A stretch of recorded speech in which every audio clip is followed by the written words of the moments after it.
Bonjour, alors nous sommes toujours au Canada à Montréal, ici à HEC Montréal, et on a la chance d'être avec Johan Saba. Bonjour Johan. Bonjour. Alors Johan est incroyable. Pourquoi? Parce qu'il a créé une start-up très connue ici dans l'écosystème de l'intelligence artificielle. Cette start-up s'appelle Seed IA, mais il va nous en parler.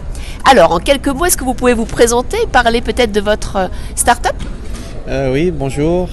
Du coup, moi je m'appelle Johan, j'ai un background plus en finance, puis je me suis reconverti vers l'intelligence artificielle par la suite. Puis il y a un petit peu moins d'un an, justement, avec deux collègues, on a décidé de se lancer en business pour essayer de démocratiser un petit peu cette technologie au-delà du secteur de la finance, puis des grandes firmes technologiques qu'on connaît.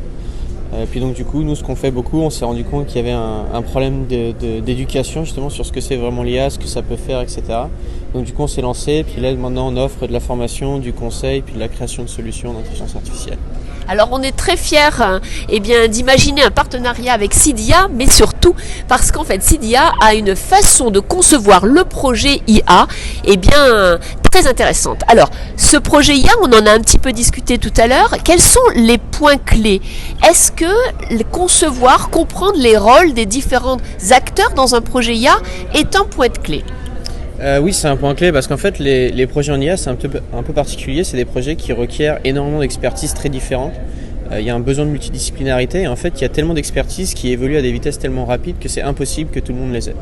Et donc moi par exemple quand je travaillais en R&D dans un fonds de pension, on est une équipe de 6 ou 7 personnes et il y avait des conversations que je ne comprenais même pas lorsque mes collègues parlaient et quand moi je commençais à discuter de certaines choses, ils ne le comprenaient pas forcément. Donc par exemple, quand on commençait à parler des modèles en finance, les personnes en TI qui mettaient en place une infrastructure ne comprenaient pas.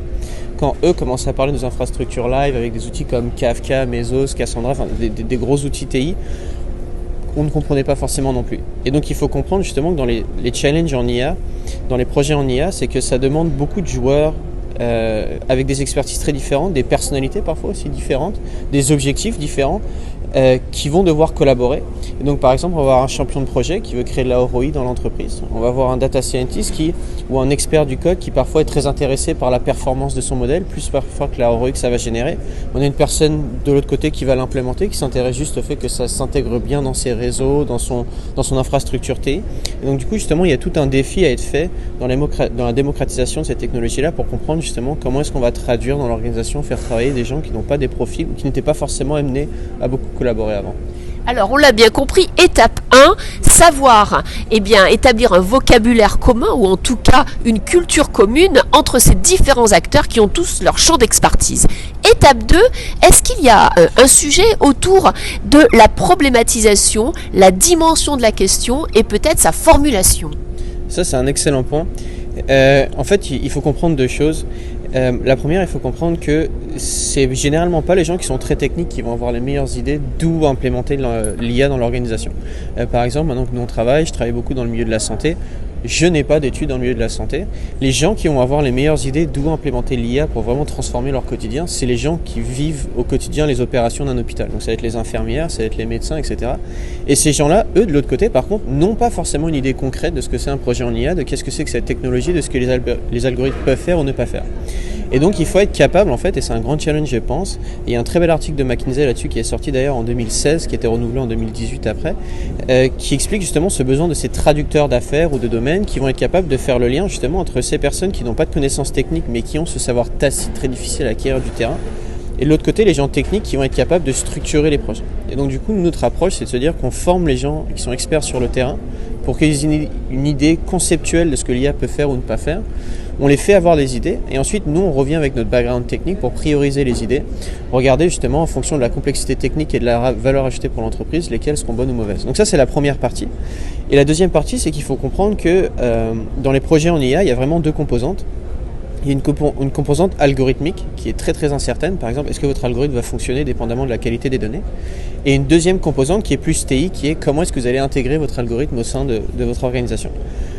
La partie algorithmique, elle peut être faite relativement rapidement et vous donner une idée de ce que votre projet va marcher ou non. La partie TI est très chronophage, généralement coûte très cher parce que vous devez vous renseigner sur votre infrastructure, etc. Et les gens ont tendance à vouloir faire des énormes projets dès le début, donc mettre des grands financements, etc. Ça ne marche pas parce qu'il se peut qu'après avoir testé votre algorithme en 2 semaines, vous vous rendez compte qu'il ne fonctionnera jamais. Et si vous avez fait un budget de 500 000 $ pour faire une grande solution qui a transformé votre entreprise, ça ne marche pas.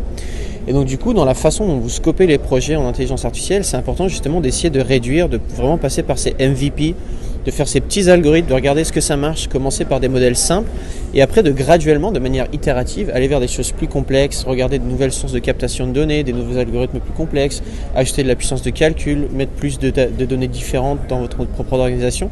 Et c'est là où justement, il faut comprendre que l'IA, dans les projets, on scope de manière itérative, on commence petit et en étant au fur et à mesure. Et c'est quand on a prouvé que les algorithmes fonctionnent qu'on commence à se poser la question de comment est-ce qu'on va l'intégrer pour l'utilisateur, etc. Et c'est pas on commence à faire des énormes infrastructures TI pour faire de l'IA quand on sait même pas si un algorithme qui prend 3 semaines à faire va fonctionner. Donc c'est vraiment ça. Donc on a bien compris que dans l'étape 2, on va tout d'abord écouter les gens des métiers pour comprendre quel est le problème à traiter et ensuite voir avec les gens de la technique, des data, comment on peut le traiter. Et puis deuxièmement, être dans cette idée de méthode agile pour réfléchir sur des MVP et les faire progresser par itération.